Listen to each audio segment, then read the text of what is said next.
majority of religious leaders hated Jesus. The majority of the world hates Christians.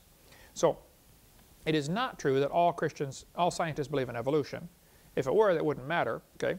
And you don't determine truth that way. But let me share with you a few Christians who are scientists, who are strong believers in creation, and who are also very brilliant scientists.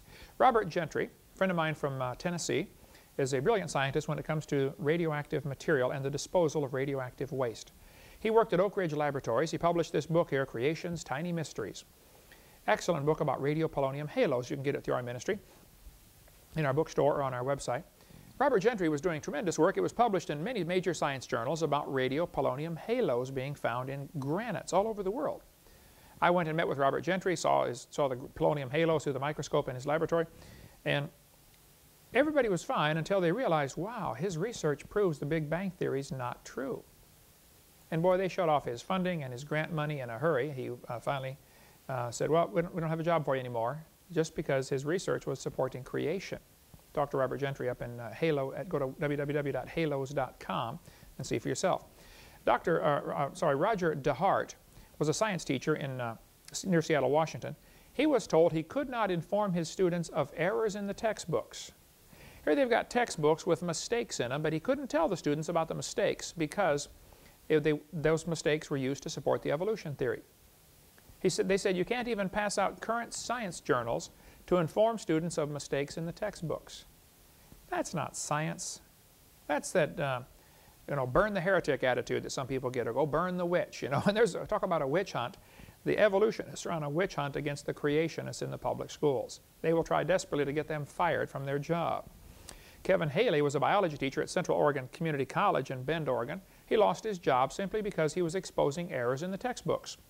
He'd say, kids, information on page 87 has been proven wrong. Disregard that. That won't be on the test. And he's right. It was proven wrong. I debated one professor one time, and I gave out like 20 or 30 lies in the textbooks, and he got up and said, now, folks, Hovind's right. All these things are not true. But, he said, Hovind, I got a question. What are you going to replace all this with? In other words, we can't take the lies out of the books until I find a replacement. In other words, I've got to provide evidence for his theory, or else we can't take the lies out of the books. Talk about dumb. That's not the way science works, okay? You teach the kids the truth. Just teach the truth, okay?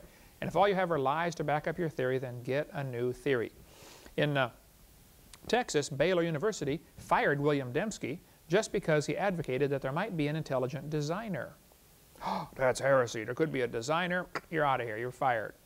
Forrest Mims was a science writer for 20 years. He published in National Geographic, Science Digest, American Journal of Physics, over 60 magazines and newspapers.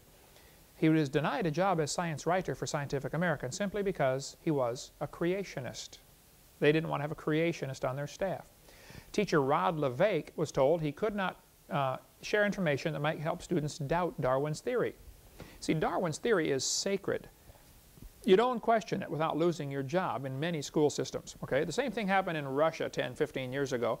If a teacher got up in their class and said, kids, I don't believe communism works, he'd be out of a job, and maybe out of the country, or out of this life. They'd kill him or send him off to Siberia.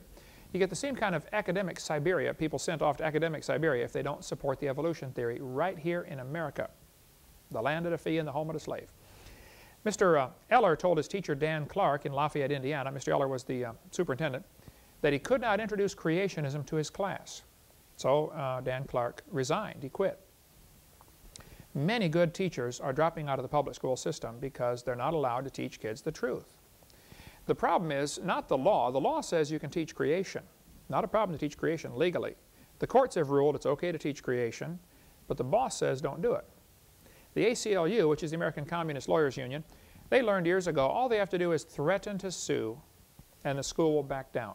Even though the ACLU knows they will lose the suit, doesn't matter, the threat of a suit is enough to make it the teachers get fired. Just the threat of a suit. And so that's what's happening. We're losing by default. They're not even putting up a good fight. Dean Kenyon was a professor at San Francisco State University in San Francisco. He wrote many books about evolution. He was the poster boy for the evolutionist. He was a strong believer in the theory. And one day he got converted and began to believe in creation. And they fired him. He sued. They put him back in as a lab assistant, washing test tubes, which the students do normally. And here's a guy, 20-year, I believe, tenured professor. Finally, after a long battle, he was reinstated with his job. But if he hadn't been tenured, he wouldn't have kept his job. That's what happened to Dean Kenyon. He wrote the book Of Pandas and People, which you can get through our ministry.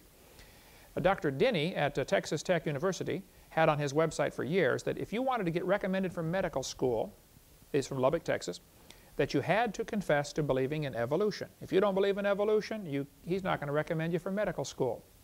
When I spoke in Lubbock, Texas in the fall of 2002, the students there got together and offered Denny $900 if he would debate me. He refused. He wouldn't debate for 2 hours for $900 bucks. I don't know how much he makes an hour, but I suspect it's not quite that much. So, Mr. Denny, I'll come anytime, anywhere, and take you on intellectually in a debate on creation evolution. Evolution is one of the dumbest ideas in the history of humanity, and the devil is laughing at you for believing in that silly theory. And if you don't trust Christ, you're going to go to hell. I'm not your enemy, I'm your friend. I don't want to see you go to hell. I'd like to see you get converted. But what you're doing is unfair and certainly unwise and, I think, un-American. To require a student to believe a certain religion, and all you have is a religious worldview of evolution, and you require students to believe that before you give them a recommendation letter. Come on, grow up, let kids learn the truth. We can go on and on how people are discriminated against because of their belief in creation. Patrick Henry College was notified they were going to deny their recommendation to be accredited simply because they didn't believe in evolution. We'll have lots of information on our website about how students or universities or teachers are discriminated against because of their belief in creation. Now, it wasn't always this way. If you go back in the past, 100 years ago, 200 years ago, all the scientists believed in creation. Here's a list of quite a few scientists: Francis Bacon, Johann Kepler, Blaise Pascal, Robert Boyle, Isaac Newton. These guys were the founders of major branches of science, Carolus Linnaeus, and they were creationists. George Cuvier, on and on the list goes of hundreds and hundreds, if not thousands, of very famous scientists who were creationists. Not always young earth creationists, but certainly creationists, and many were young earth creationists. Richard Owen, Louis Agassiz, James Joule. All you got to do is notice, folks, nearly all branches of science are started by people who believed in creation, not people who believed in evolution. The evolutionists don't come up with anything. They don't create anything. They come in and take over an institution that's already going, and many Christian colleges have been taken over by evolutionists. Harvard, Princeton, Yale started off as Christian schools, and now they've been taken over by those who believe in evolution. The evolutionists don't go start something. They just take over like a leech, you know, or a tick, or a parasite, what somebody else has already created. Wernher von Braun, the space scientist, was a strong believer in creation. There are many books out. There's a good book, In 6 Days, Why 50 Scientists Chose to Believe in Creation. There are quite a few books on this topic. You can see our website, drdino.com, and get more. Okay, next question. What about separation of church and state? Is it okay to discuss creation in public schools? Well, first place, the phrase separation of church and state is not found in the Constitution. Don't let somebody tell you that the law says it has to be a separation of church and state. That's baloney. That phrase was used by Thomas Jefferson in a letter that he wrote to some pastors in the Danbury Association, a Baptist association in Connecticut. He's the one that said, the First Amendment has erected a wall of separation between church and state. Thomas Jefferson said that. It's not in the Constitution. And by the way, if there's a wall between the two, it's a one-dimensional wall. It keeps the government out of the church. It was not designed to keep the church out of the government. So there's no such thing as separation of church and state found in the Constitution. The fact of the matter is the Founding Fathers, when they gave the First Amendment, Article 1, the same day, I believe, voted to give, I think, $7 or $10 or $15,000 something to a mission in St. Louis to help a Catholic mission reach the Indians there with what they thought was the gospel. So you just go through the history. Go to wallbuilders.com, David Barton's excellent website, and get some of his material, and you can see how that the Founding Fathers were certainly strong believers in creation and had no intention